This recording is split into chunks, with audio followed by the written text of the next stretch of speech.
Bonjour à tous et bienvenue dans ce nouvel épisode.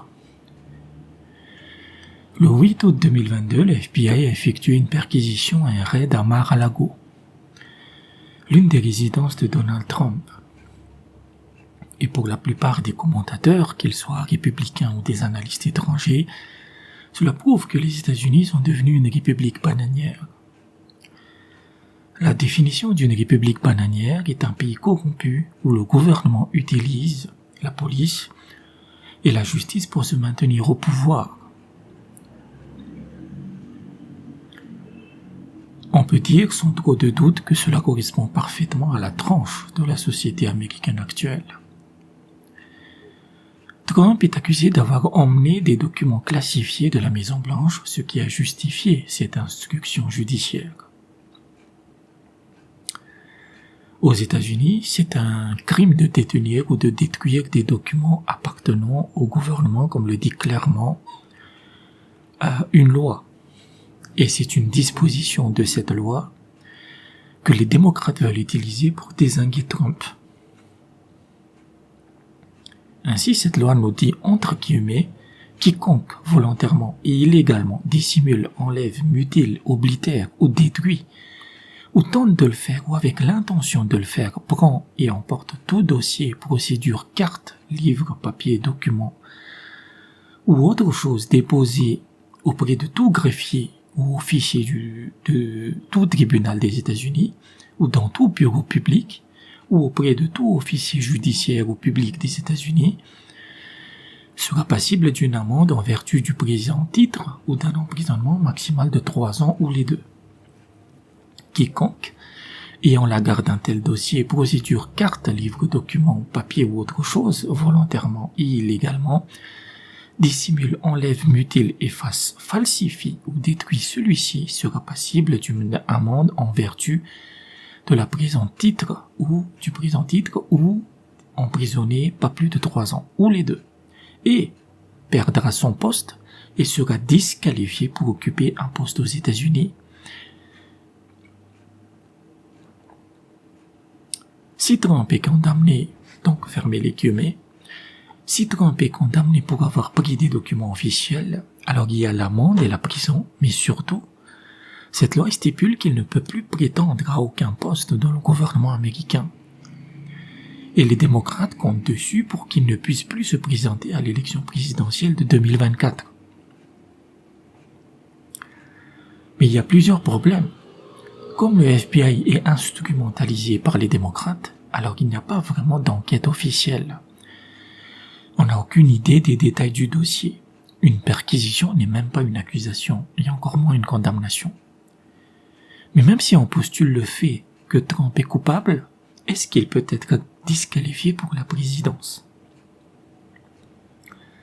La réponse est un non massif, à cause de la Constitution américaine qui indique clairement les seules conditions requises pour se présenter à la présidence.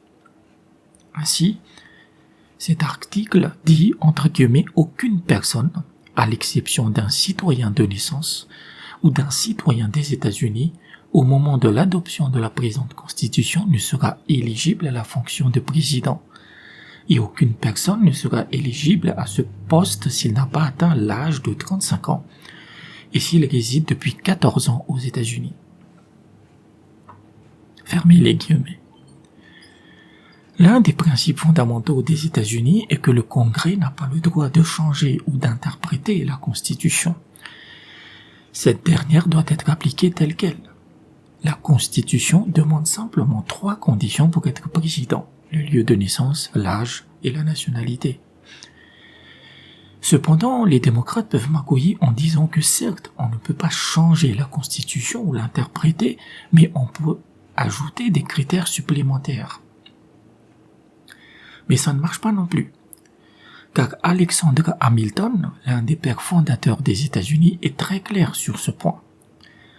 Les qualités des personnes, entre guillemets, c'est Hamilton qui le dit, les qualités des personnes qui peuvent choisir ou être choisies, comme l'a fait remarquer en d'autres occasions, sont définies et fixées dans la Constitution et sont inaltérables par le législateur. Fermez les guillemets.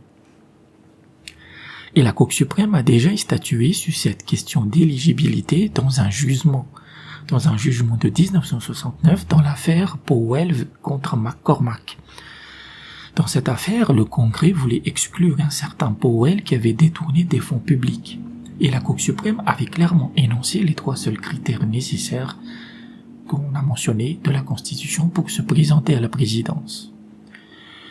On pourrait dire que les démocrates s'en foutent de la loi depuis des décennies et que cela ne les empêchera pas de magouiller une disqualification. Mais si cela se produit, alors cela détruirait encore plus la confiance des Américains dans leurs institutions.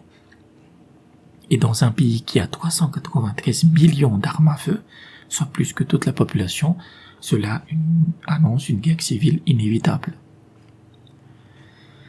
La raison évidente de tout ce micmac est de l'utiliser comme un missile de diabolisation contre Trump et ses partisans.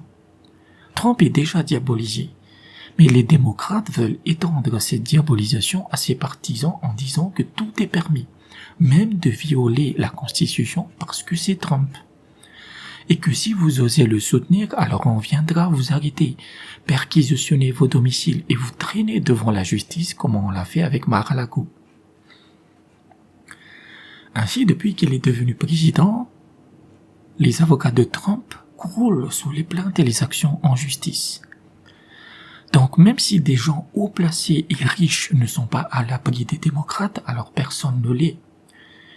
L'Américain moyen, même s'il apprécie Trump, va hausser les épaules et se dire que ça ne vaut pas la peine d'aller dans des meetings ou de mettre un bulletin pour le plan dîner en 2024.